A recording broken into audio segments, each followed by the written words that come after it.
We are back at it again with another Civ 6 or Civilization 6 video. Get ready to suckle on the Civ lifer nipples of knowledge as we have 5 obscure tips that no one talks about unironically. These are all creative tips I have personally tried and tested, and they will make your game a lot easier without any exploits in this Civ 6 guide. The 5 tips are knowing when the AI won't have walls, getting infinite experience, how to get 100 science in less than 10 turns, and how to actually win a domination victory, and why culture is the only way to win a Diplo victory. Let's get started. Like Patrick Star said in that one SpongeBob episode, we have technology. As you can see, we can actually look at the tech tree and see what each tech provides ahead of time. Obvious, right? Well, what if I told you we could use this to determine which AI left its singular brain cell at home and will not build any walls or even units? Now, the top half of the tech tree has non-land military tech. So you have stuff like the Hanging Gardens, holy sites, campuses, and then you also have something like, maybe celestial navigation. Now, if you beeline ironworking for swordsmen, that's approximately 3 technologies: mining, bronzeworking, and ironworking. And if you see your neighbor has improved fish tiles and maybe has a couple holy sites, you know they went for sailing and astrology, meaning they are very unlikely to have already gotten masonry or something like archery, since they're on opposite tech paths of the tree.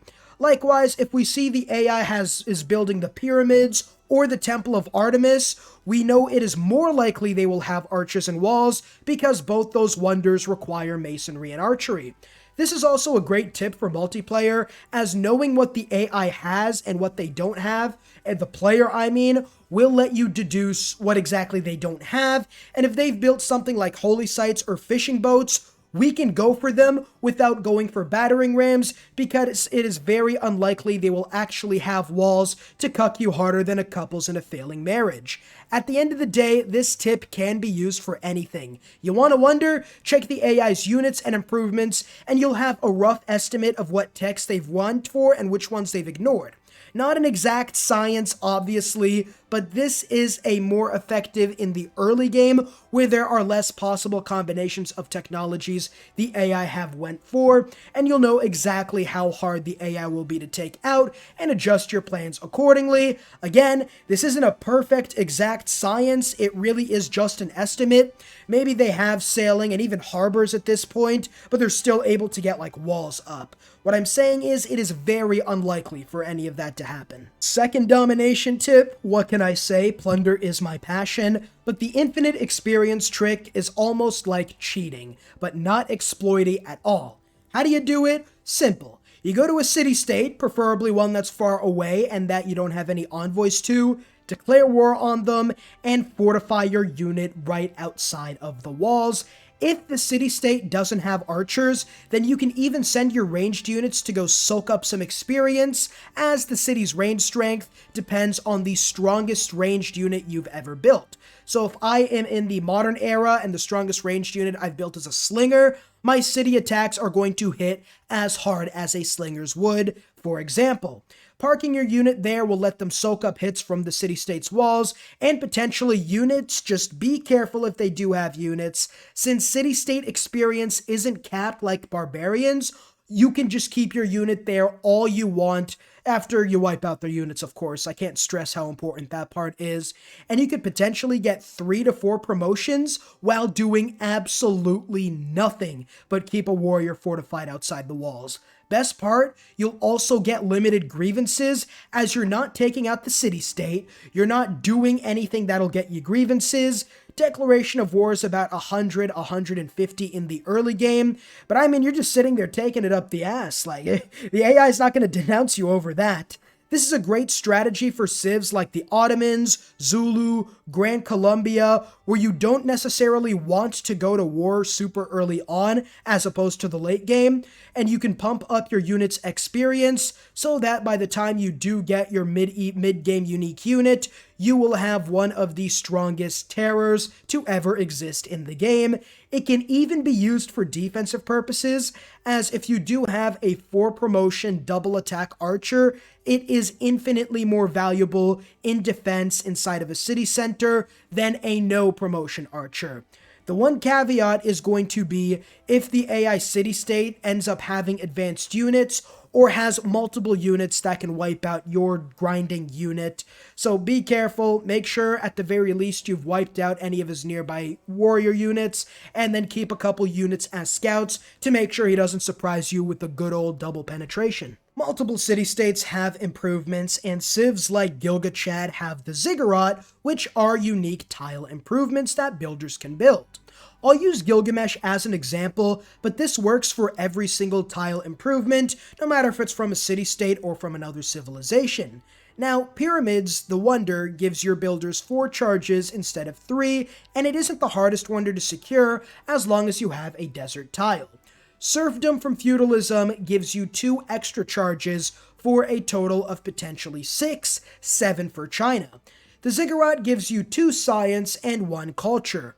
With 6 build charges, that is potentially 12 science and 6 culture per turn with just 1 builder. An insane return on investment. I might as well trademark this strategy and change my channel name to Warren Buffett Lifer.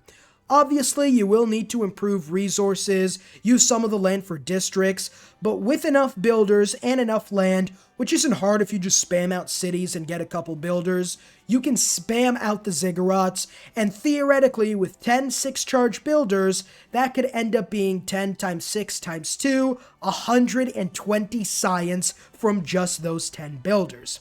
Now, that number won't be as high as that, of course, but this strategy gives you almost infinite and immediate production of the hardest 2 yields to get in the game as GilgaBro, which is huge. It allows you to snowball your lead to get more and more cities, and so maybe you're only going to get an extra 30 or 40, well, only 30 or 40 science in the early game. You'll be ahead technologically, wipe out your nearest neighbor, take their land, build more ziggurats, rinse and repeat. So let's say each city can work on average 4 ziggurats and you have 15 cities. With 15 cities, that ends up being 60 potential total ziggurats, which will give you 120 science and 60 culture, and you can easily do that by the medieval era, which will give you the most science and culture in the game by far, as long as Rome or Korea don't exist. And even then, you'll still probably be higher than them. And again, it works for any improvement, and I just use Gilgamesh as an example. And again, we are trying to get 69% of all viewers to be subscribed instead of the customary 83, so if you do enjoy, leave a like and subscribe to not miss out on future content. What I never understand is why stick with just one army. In a domination victory, building a whole army isn't that hard, so why not build multiple? The reason is laziness, at least in my case. But if you build 3 to 4 different armies, maybe 7 to 8 units an army, you could theoretically win a domination victory in the medieval era. This strategy works best with someone like Alexander, as every unit he builds will give you even more science, not to mention that every city you take out, you'll get more Eureka's, inspirations, and you take out a wonder, everyone everywhere heals completely. Not even joking, that's broken.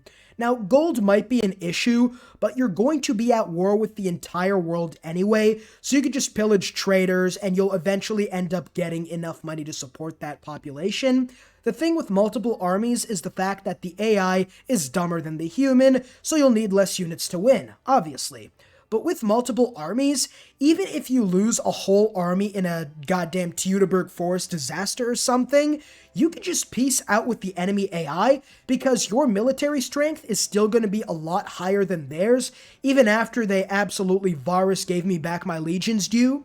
And then you could just make peace with them and get a very nice peace deal because you're still a lot stronger than them. And while you rebuild your army for round 2, of course, you could just keep at peace with them while having multiple other armies continuously getting you plunder. This will allow you to avoid coalitions, kind of, because everyone's going to be dead or already at war with you. So I guess they're not going to coalition war you or anything. And I highly doubt Australia, half the continent away, would really care about you playing the main character in an anime and wiping out multiple nations by yourself. And if they do, they'd be really too far away to really do anything. So again, build multiple armies successively, go ahead and conquer different lands with each army. You end up losing, that's fine, you got a safety net. internet and you can make peace for a lot of yields, and you could just win the easiest domination victory of your life. Unless you get a 6 diplomatic mana heir, it's an EU4 joke, you have one way and one way only to get a diplomatic victory. Culture. It's not just the Statue of Liberty and Mohobori Temple giving you 4 and 2 Diplo victory points respectively, but it is also the fact that the only way you get envoys consistently is through the civic tree.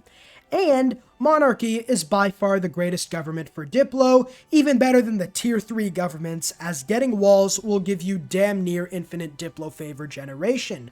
So now you can issue diplomatic protests to invaders by writing them strongly worded letters. But not only that, the biggest thing unknown really about Diplo victory is that Future Civic, the last civic on the civic tree, gives you 50 Diplo favor immediately every time you research it, which is absolutely game-breaking considering at that stage of the game, that technology is probably only going to take you 3 to 4 turns to end up building.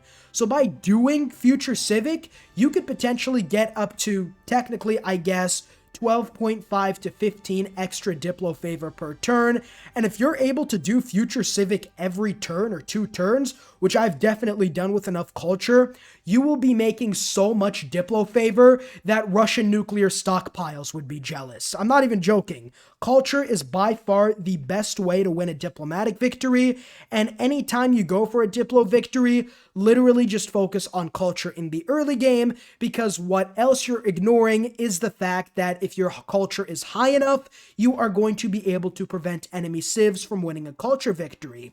And finally, if you do decide to go for a religion, which you should be doing to get pagodas everywhere for more Diplo favor, you will sort of protect yourself against enemy religious victories, because it is kind of hard to worry about what the enemies are doing religiously when you don't have your own religion.